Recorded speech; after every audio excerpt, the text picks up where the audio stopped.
We can start off with that. Yeah? You ready to talk? I'm ready to talk. I will always talk about early season tactics. Just make sure you talk. Like, remember, you gotta be close. If you're Gotta be back close. here, so you can't hear me. Oh, yeah. You gotta be right here. Sorry, this is my first time being on a podcast. So, Right. You ready? check. Action. Okay. Well, I do that because then I can line the audio up. It gets to be hard. Oh, yeah. You know, I tell you what. That's one skill that I do not have is editing videos and recordings and doing all the things. And that's why I'm so grateful for Brady. Well, you have a lot of skills. You have a lot of skills. Yeah, but technology's not one of them. Dude, sometimes I'm looking at my phone.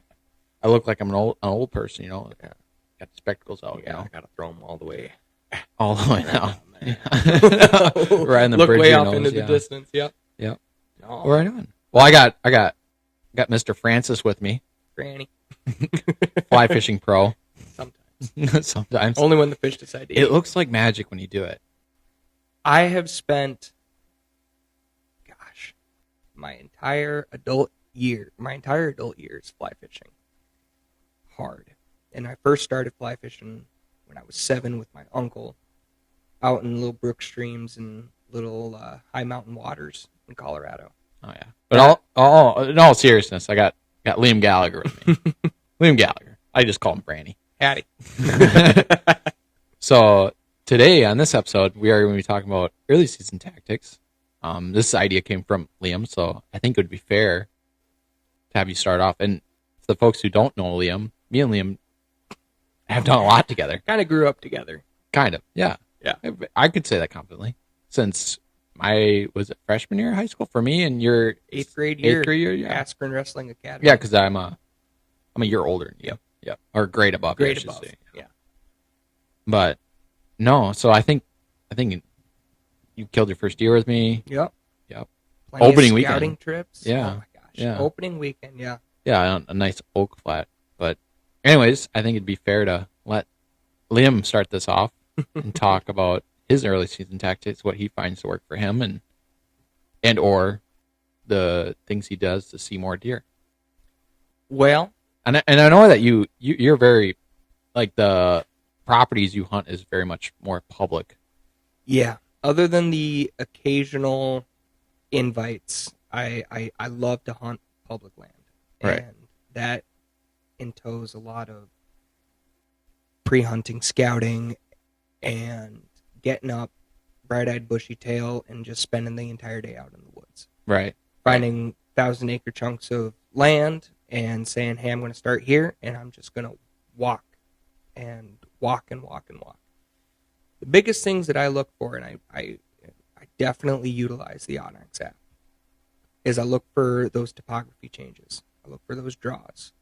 I look for those valleys. I look for those bowls. And the biggest thing that I'm looking for, especially with early season, and I choose to hunt the properties that fit my hunting tactics.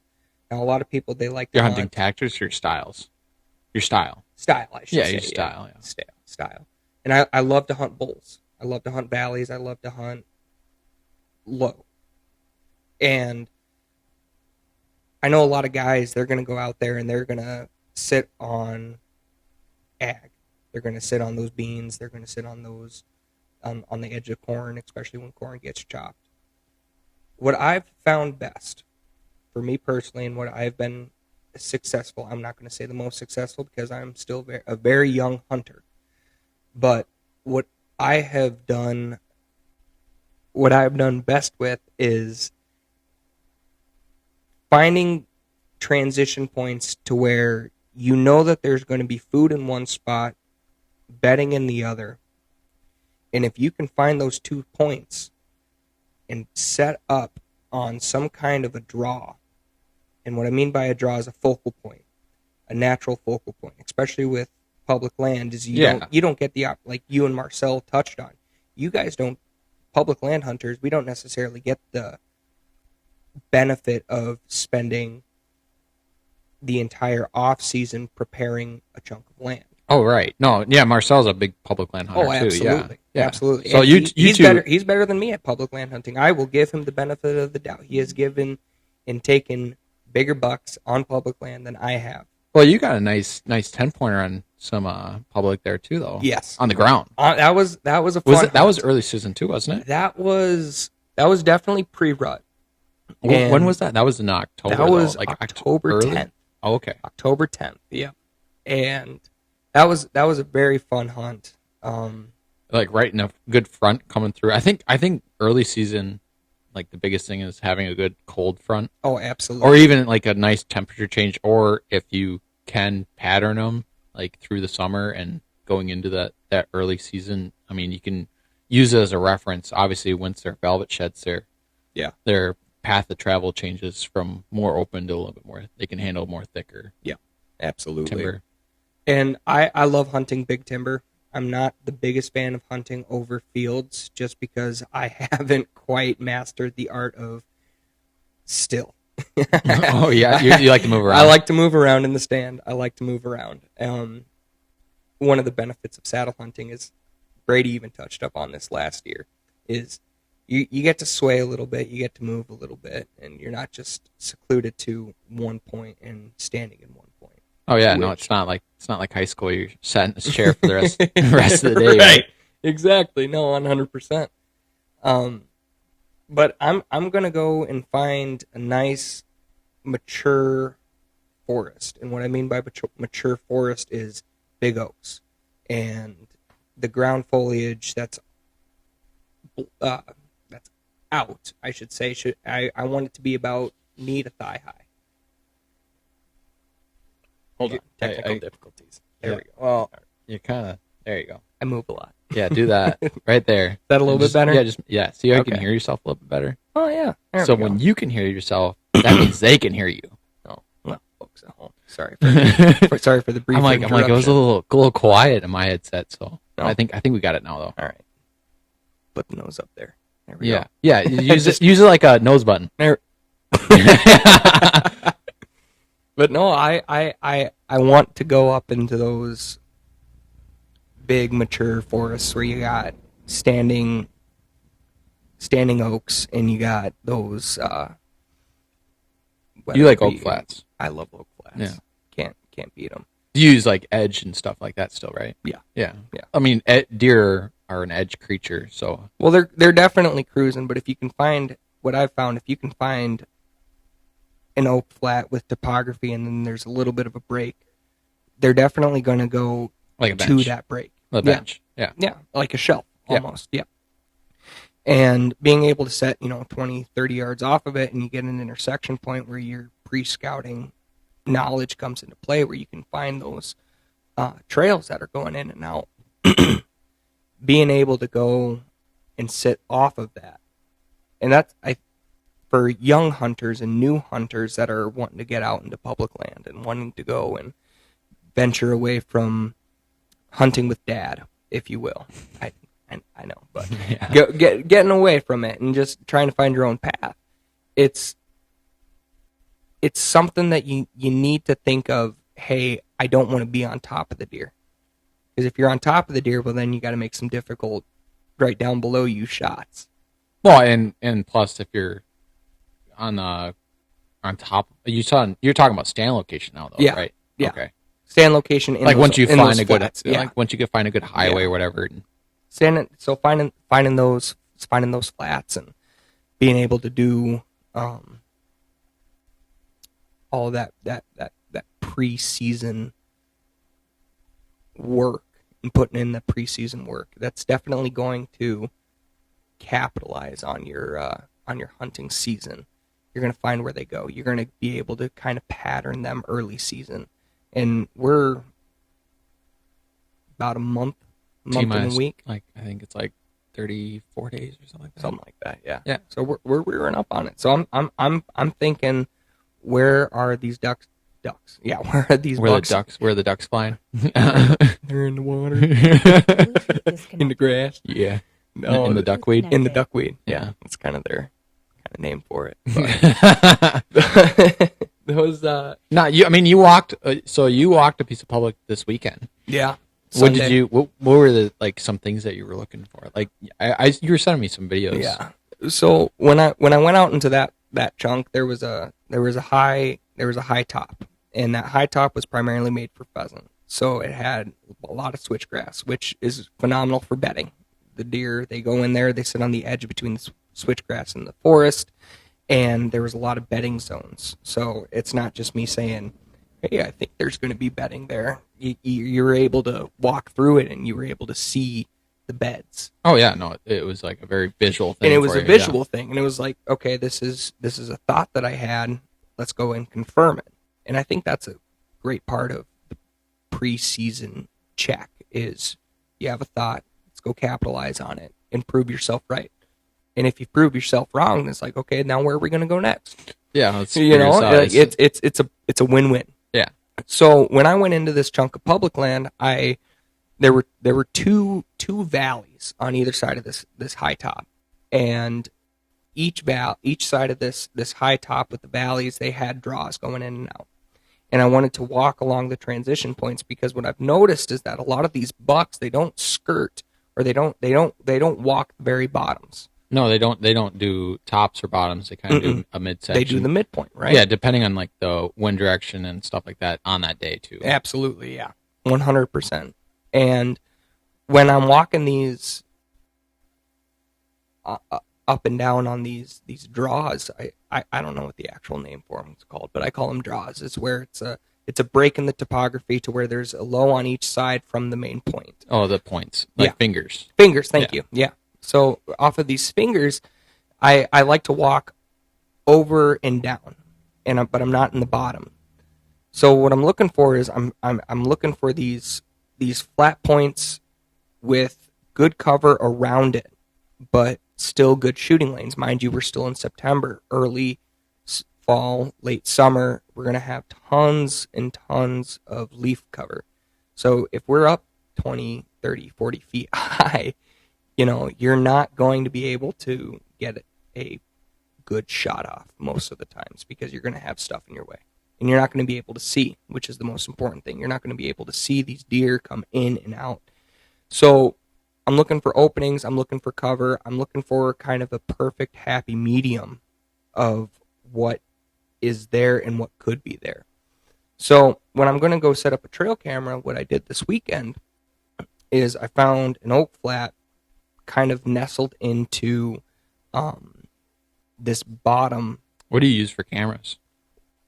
I'm old school. I got got cards. I got SD cards. I like the SD cards. I like the anticipation. Oh yeah, no, I got nothing against them. They're fun, man. Oh yeah, I've got. There's part of me that still misses setting cameras and putting cards out, But it's also I'm also the guy that I'll wait 3 days, I'll go back in there. And check exactly. Yeah. No, I get it. I mean, with the piece that you're, at least the one that we're talking about, I think that we're talking about. Yeah. It's a little bit of a drive. It is. Yeah, so it makes it a little easier. And I mean, if your camera gets stolen or taken, it's not as hard on you as it might be as I think it was like $100 reveal camera or something like that. It was like $45. Yeah, $45. It came with 8 batteries and an SD card. You remember those wildlife innovation ones? Yeah. I think they were $40 a piece for 2 of them. And Brady and I went to Shields. And remember, we were putting our money together, and then we went and put one on a stick in a watering, in the pond, on the edge of the watering, like a little pond area, little water edge. And remember, we went back to check it like 4 days later. Yeah. It was in the water. We tried returning it. They didn't take it. I think it was James. We talked to. It might have been. It was. I don't know. At that point, I remember it was at we were at customer service counter. Yeah. And they're like, we can't really help you. No. They saw right through it. Yeah, no, that's fine. We didn't expect it, but when you're broke and you want something just to work. I mean, it was a dumb idea to. But we wanted it to work, and we're like, hey, let's put it on the watering hole. Yeah. Didn't use bungee cords, didn't we? Yeah. We didn't. Well, they come with those little. They came with those little gray bungee cords. Remember that? Yep, they did. They didn't even come with straps. No. That's how cheap these cameras were. Yeah, they were really cheap. They didn't come with straps. It was a bungee cord and no SD card, no batteries. Yeah, something that when you're a young man or a hunter. kid, you don't think about those things. You buy a camera, you spend spend almost all your money on it, Right. and then you're like, oh, I gotta get an SD card, and now you're looking at SD cards that are $10-15, and you're like, oh man, and then you're like, oh, I gotta get batteries. Right.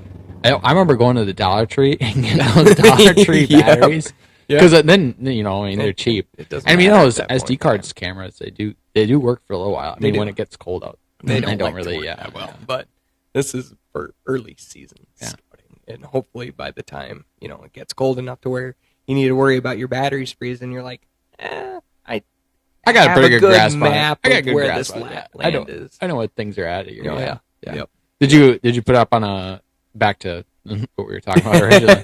Did you put it up on a good like intersection? I did. You find a yes. lot of trails in there? Or? Yeah. So when I was scouting this land, I found there was a main highway that was going in, and I was walking this highway for a couple of those fingers, and it was just rolling over top of it.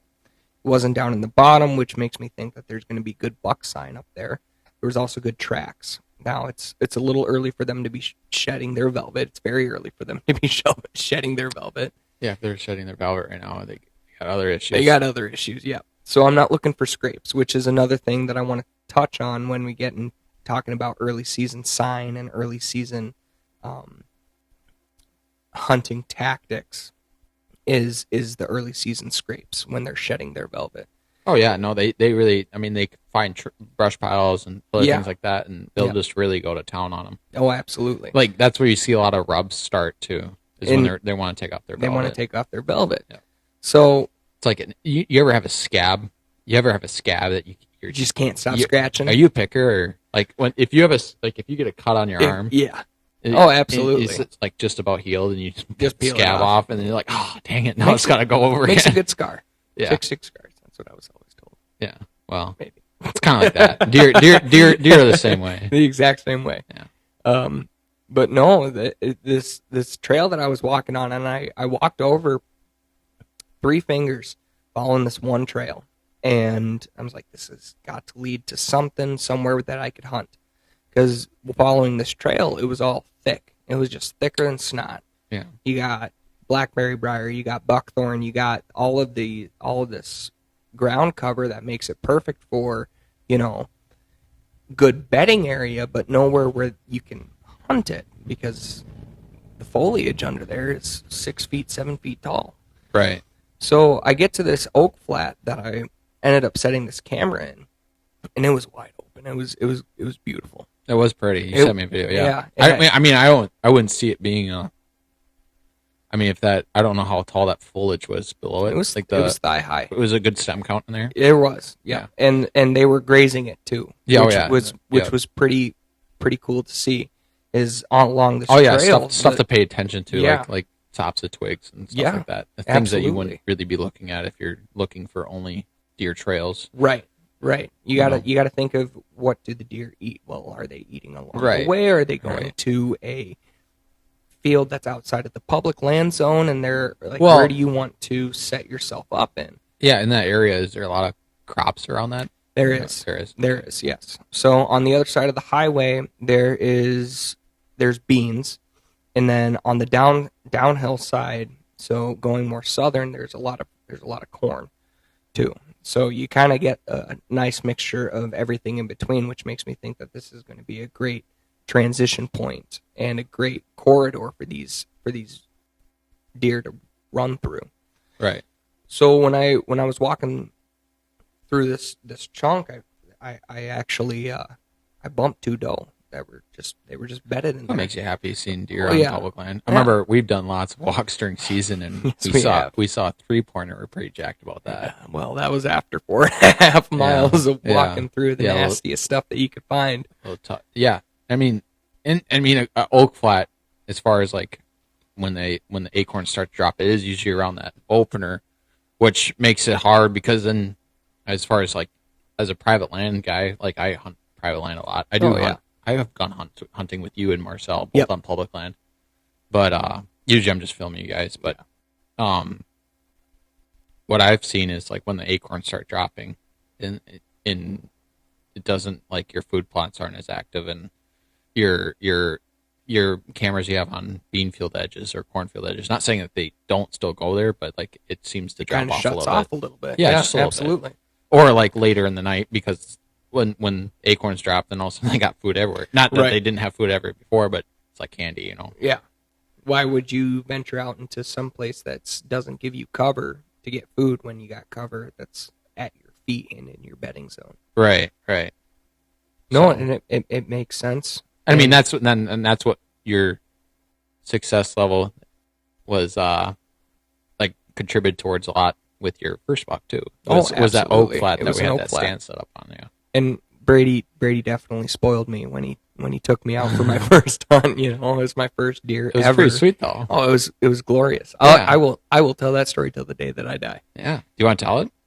I think if they check out the old YouTube channel, they Oh can yeah, definitely see Crew it. Outdoorsman, the very Yeah. first video we ever For all posted. the old time. I think I was 15. I just got my 16. I was 16. Yeah. I just got my driver's license like driver's 4 license days before opener. and the blue camera. Yeah, the Walmart special. The Walmart Walmart camcorder that we got for I think $70. Something like that. Something ridiculously cheap, but it was like it $7.20 or something like that. Something. It was that was when Brady had the first idea of, hey, let's start a YouTube channel. Yeah. You know, let's Crew Outdoorsman. Crew Outdoorsman. Yeah. Yeah. Now it's Brady G. Now Outdoors. it's Brady G Outdoors. Well, do you know the main reason I started this new one? Well, because it was Crew Outdoors men, not man. Well, no, and I couldn't remember the login, so Oh. my old computer crapped out. I couldn't get back onto the page. Oh, fair enough. Yeah, Fair enough. I didn't have the email was on that computer, so Plus, you do 100% of the behind the scenes work. It's not like you've got any help editing or any help filming. Well, I mean, you filmed a couple of my hunts, and you attempted to film a couple of my hunts. Yeah, I attempted to on the old iPhone. yeah. Well, when you don't know how to run a big camera, I mean, we didn't. I was like, I'll just through any of that. I'm like, I'll show you when we get in the tree stand. We didn't make it to the tree I didn't think we were going to make it. That video is on this channel. Oh, yep. You guys, if you guys haven't seen it, you definitely need to check it out. That was a great hunt. I mean, we walked in, and as we were walking in, I saw just a little, what was it, a little fork horn? Yeah, because I was my plan was just to film you, and I wasn't even going to take my bow. And you were like, remember that? I was like, oh yeah, that's and you were right. Like, you're like, no, bring your bow. Just bring your bow. I'm like, bring no, your bow. I just want to film you. That's all I want to do is just film. And you're like, no, bring your bow. I'm like, yeah. I remember it took you a minute to. I saw you were struggling with me not wanting to bring my bow. Yeah, and it was one of those things where if we get the opportunity to, because he was chasing Mossy hard. Oh, and yeah. You were chasing the Big Ten, and you were chasing Mossy. Yeah, I was chasing both of them pretty hard. Yeah, and like when you're in the deer woods, you never know. That's another thing too. Deer are wild animals, right? You can pattern them. You can set out.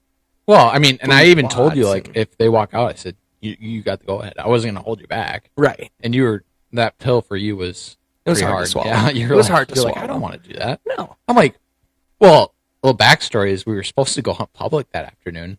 That's right, we were. But yeah, my saddle, because me and Logan were hunting that previous afternoon, I left my saddle in the tree stand expecting to go back there either in the morning or afternoon hunt. Yeah. And then the winds picked up, and I was like, I'm not sitting this morning. No. I'll just go sit the afternoon. And then I texted you. I said, hey, you want hunting? And you're like, yeah, I got a sweet piece of public. I said, oh, okay.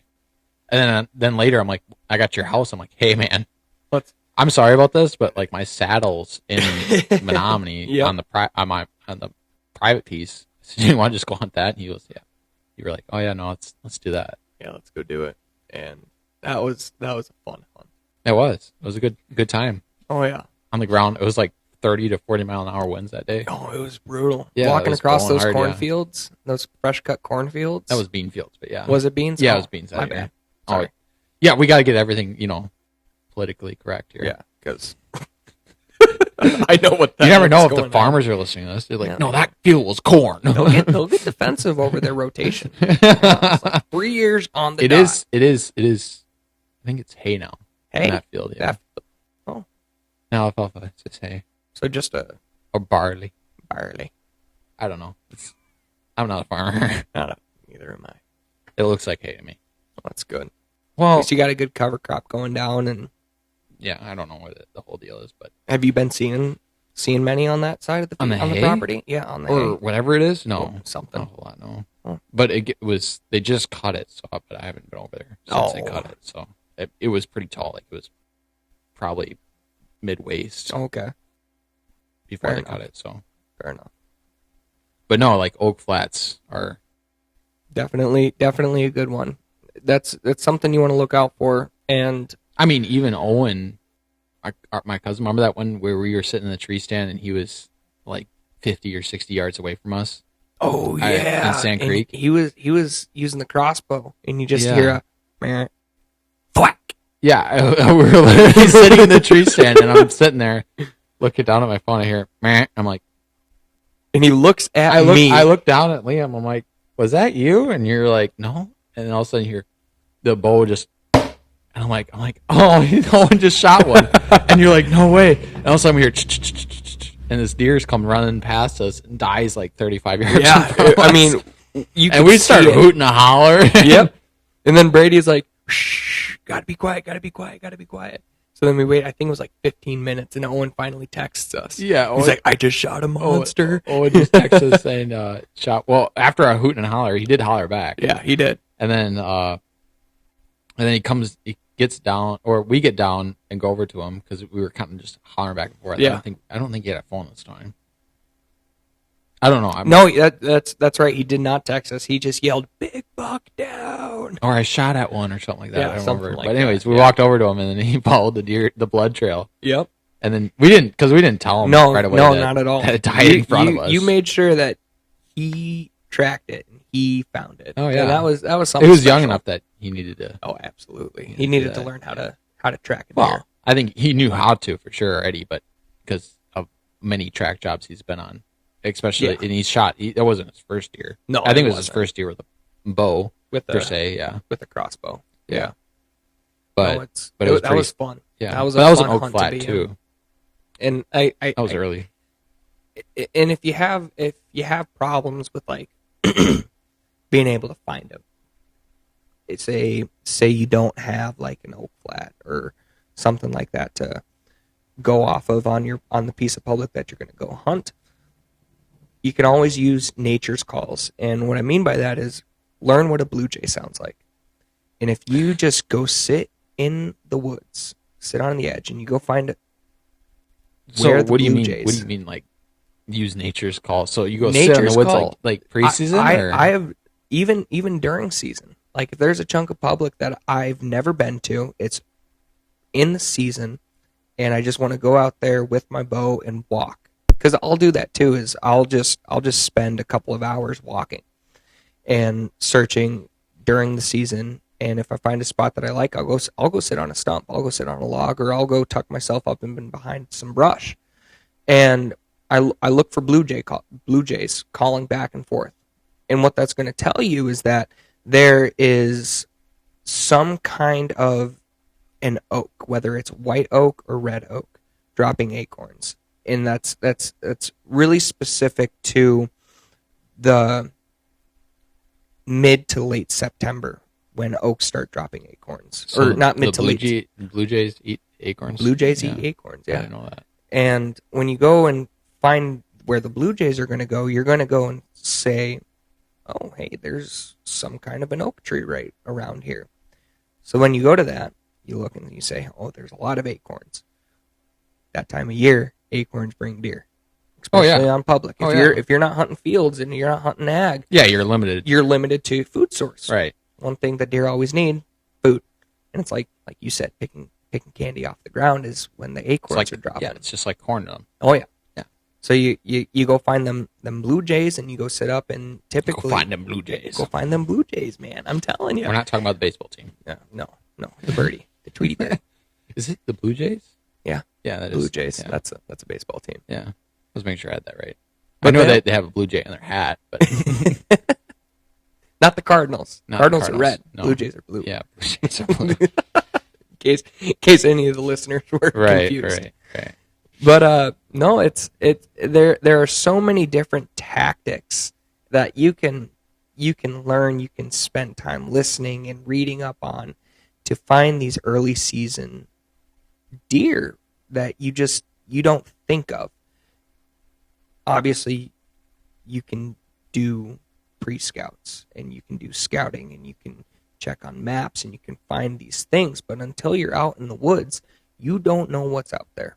Oh, right. No, getting boots on the ground. Getting really boots helps. on Yep. the ground. That is the one Yep. and biggest thing that you can truly do to improve your season is just getting out there. Oh yeah, a lot of scouting and good. Absolutely. Yeah. I mean, and something else is like if you can get out there like when you're shed hunting, Yeah. like, and look at sign and like walk deer trails with your onyx on and with the blue marker, like your tracker going.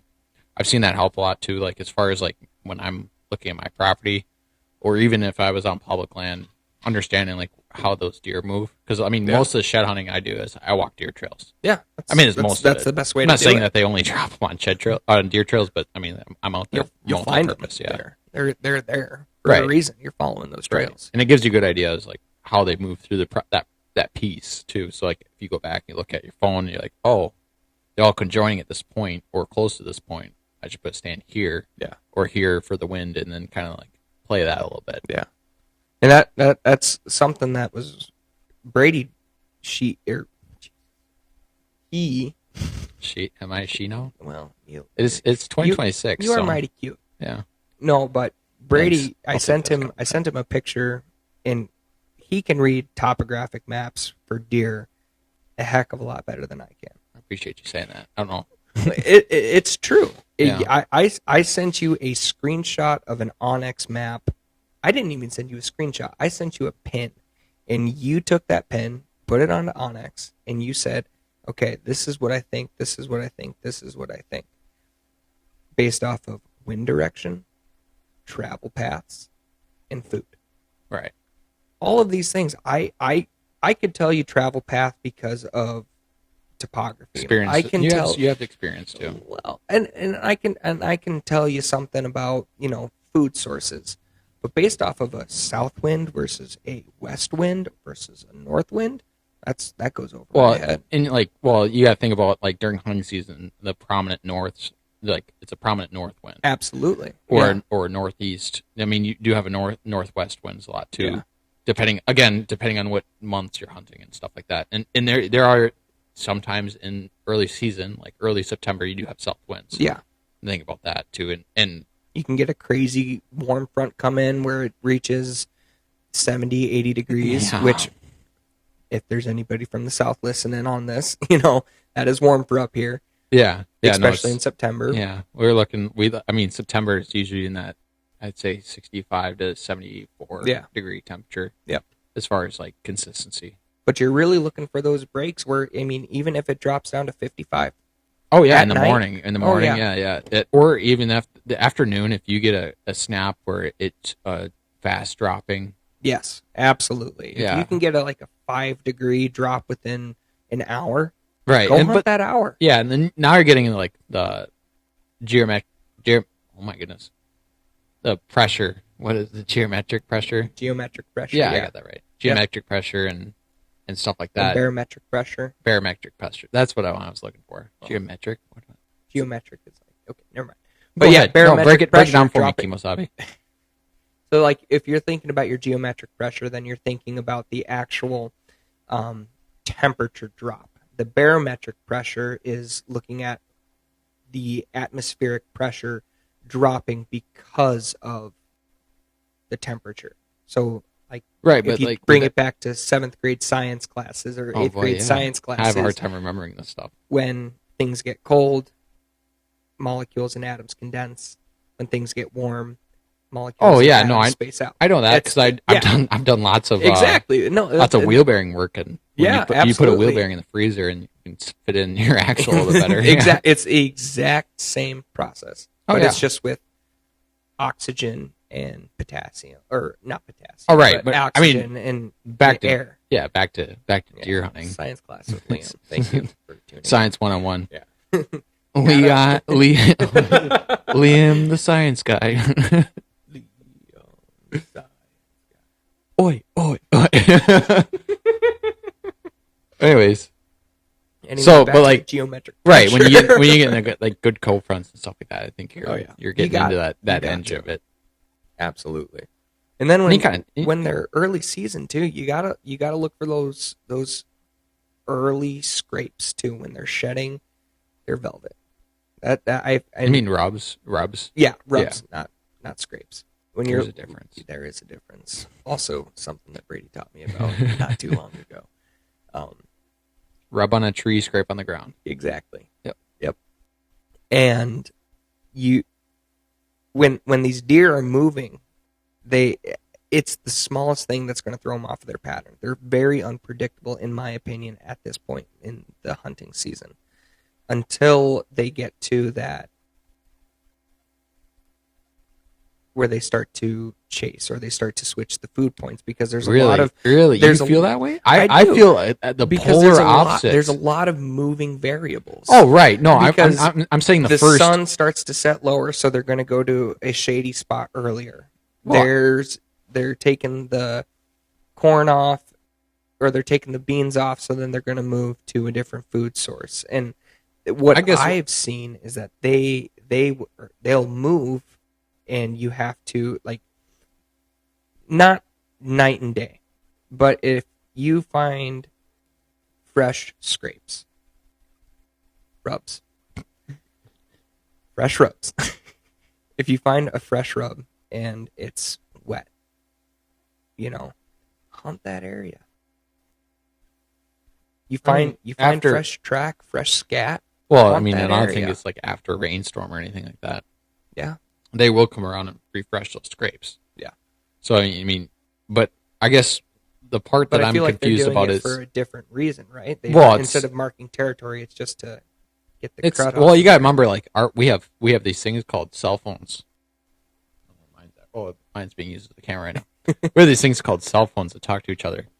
I mean, if you ever put a camera on a scrape, you see does hit it, you see fawns hit it, you see bucks hit it, all shapes and sizes. It's their network of communication. Okay. You know what I mean? With their clients and everything. Yep. Like they're sent. That's how they communicate.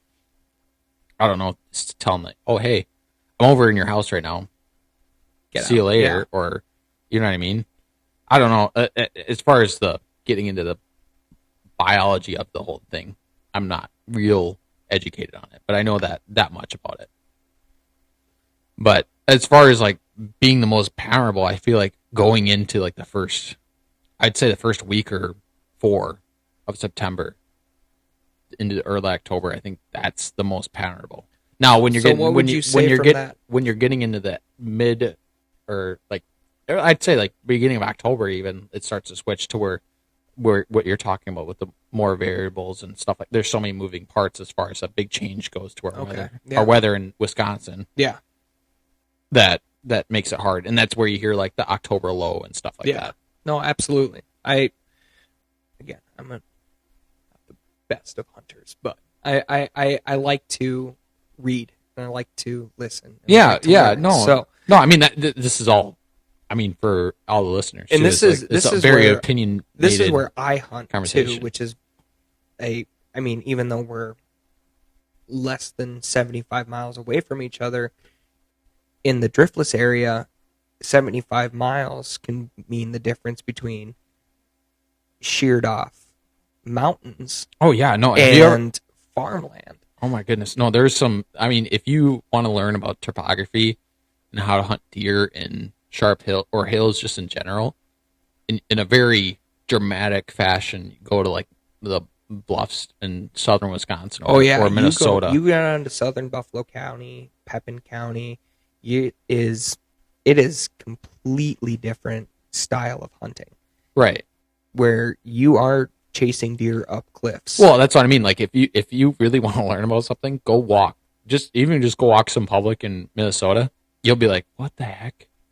Oh yeah, like when you and Marcel went on that chunk of public land over in Minnesota. Like if you're gonna like divide the section of the hill in 3 parts, the bottom, the middle, and the top. Mm-hmm. You see some movement on the top. You see a lot of movement in the middle. Yeah, a lot more scrapes in the middle. You do see scrapes and movement in the bottom, but it's more the bottom and the middle. is what I've seen. Okay. Now, most of your bedding deer, I feel like your does and stuff like that, they bed midway up, depending on the hills. I Right. mean, and that's just my opinion, Yeah. and basing it off of what I see, what my comprehension of the whole thing. Mm-hmm. How much truth is that? I don't know. And like, I think deer kind of just bed where they want to bed, and in the aspect of the more powerful position for detecting predators coming in and out, etc. fair enough. So your closing thought as far as like when you hold on one second, we got a car pulling in We got here. a car pulling into the driveway. Just your exhaust fall off? I don't have an exhaust on that truck. Oh, she took Tonk. She took Tonk. Yeah. Okay. Oh, I parked in the spot then, didn't I? Yeah, it's fine. Oh, okay. As long as you can get out, she'll leave. Well, after I leave. Closing thoughts on the early season. Like give me 5 major points in short and sweet order. 5 major points for you walking into the woods this September. Look for your oak flats. Look for the transition points between high and bottoms. Try to find a shelf. Personally, that's where I like to hunt. Look for the continuous sign of not only bucks, but also does. Because deer are going to be deer and they have the herd mentality. And they're going to follow each other, plain and simple. Especially when they've bachelored up. They're still in that bachelor phase. They haven't quite shied away from the group. From what I've seen. First couple, two, early season, right? Yep. Definitely control your scent. I think that's a big one, is controlling your scent. I make sure that my clothes are washed separately and they don't have any kind of detergents in them. And then I go sit them in a bag or in a tote and I spray whatever kind of scentless odor that I can find. Nose jammer, or oh, I love nose jammer. It's so effective, so effective. Is 5 too much? No. Okay. You're digging deep for this last one here. Well, and then another thing that I wanted to touch up on is calling. Like you call early season? I don't call. In the aspects of using a grunt or using a bleat, I'm going to rattle. You're doing like sparring, more or less.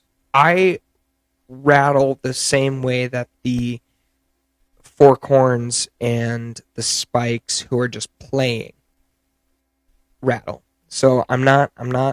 What's your theory behind that? Just, I know we're kind of trying to wrap things up. No, yeah, what's your absolutely. theory? I've never rattled early. So this was the second weekend not in September, but the second weekend of bow season. And I had a fork and I had a small little 6-pointer walk out in front of me. And it was cool to see. And there was also a doe and 2 fawns, and it was a party, pretty much. Right. There were 5 or 6 deer in front of me. And these 2 little bucks, they started just going at it. They were playing, they were having fun. Sorry. They were just rattling.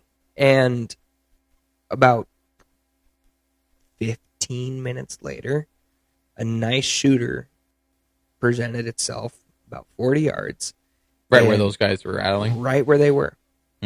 Right where they were. And I know that it's a one-time thing. This is one time that I saw it happen. Yeah. In nature. So you haven't been able to recreate it since?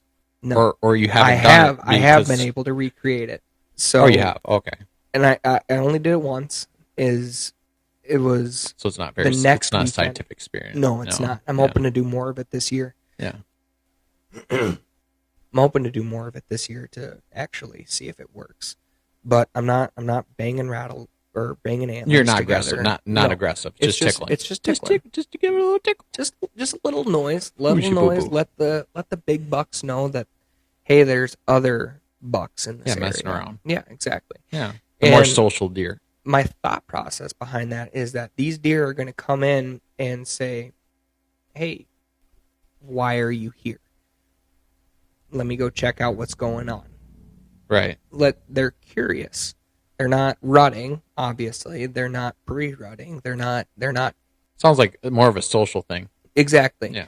So, and I believe and I think that they're there, and there is a possibility that if there is something that's out there, a bigger buck, these satellite bucks that are kind of patrolling around before the big dogs come in, they're going to say, hey, let's go check out and see what's going on. Yeah, I'm going to push these guys out of my area. Yeah, pretty much. Yeah. And then, that's interesting. Last and final thing, I don't want to say it's the highlight of what I look for when it comes to early season, but definitely one of the biggest things that I consider when going to stand placement is a water source. A good water source, natural water source. Really, you think early? I mean, on a really hot, dry, like if it's hot and dry, and like we're kind of going into the season with a drought, I would agree with that.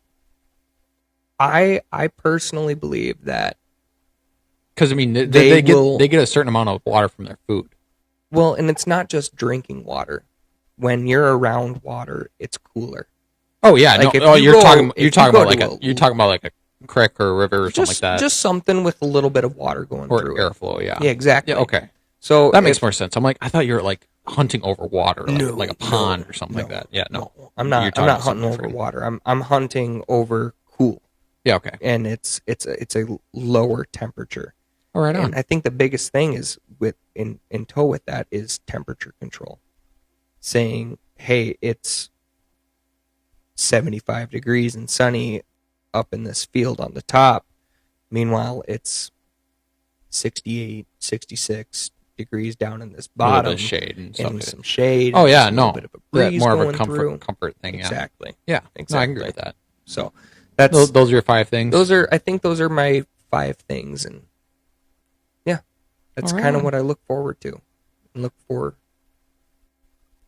Yeah, no, I can agree with the 5 things you said. I can agree with. I mean, I didn't really think about the whole rattling thing in early September. Definitely something I might try this year. But hopefully you guys all enjoyed this episode of Brady G's Outdoors podcasts. I don't know. I added a lot of S's in each. Yeah, I had Liam Gallagher on here with me. Like I said, a good friend. We grew up hunting together. So, yeah. If you guys enjoyed listening to these, like, subscribe. Make sure you check out the videos. Yeah, check out the other videos. Hey, and also, a quick little pointer is I might move this to the front of the video too. But if you guys have anything that you want us to talk about or any ideas as far as or questions, feel free to leave them down in the comment section, and we'll if they're appropriate, we'll talk about them. Yeah, absolutely. Or in a way that you understand. Like, I mean, we don't have degrees in this stuff, but it's all visual and our opinions on things. You agree with that? Oh, I agree completely. Yeah, and other things that we've seen and read fishing, and stuff like that. I mean, we love bow hunting for deer and gun hunting for deer, but that doesn't mean we don't waterfowl hunt and we don't upland game bird hunt. Oh, yeah. We don't fish for walleyes and pike and fly fish for trout and bass fish. I mean... Did you hear about the banana? I did hear about the banana. I remember the phone call that Ben gave me that same day. Oh, yeah, we called you too. You called me too about the banana. The banana. You don't keep the banana on the boat. It's bad luck. Yeah, those venomous spiders are going to guess. If you guys don't know what we're talking about, go listen to that episode. Listen to the first episode, yeah. Yep. So, all right, well, you guys have a wonderful night or afternoon or morning or whatever time you're listening to this, and hopefully you guys have good success this fall and shoot straight.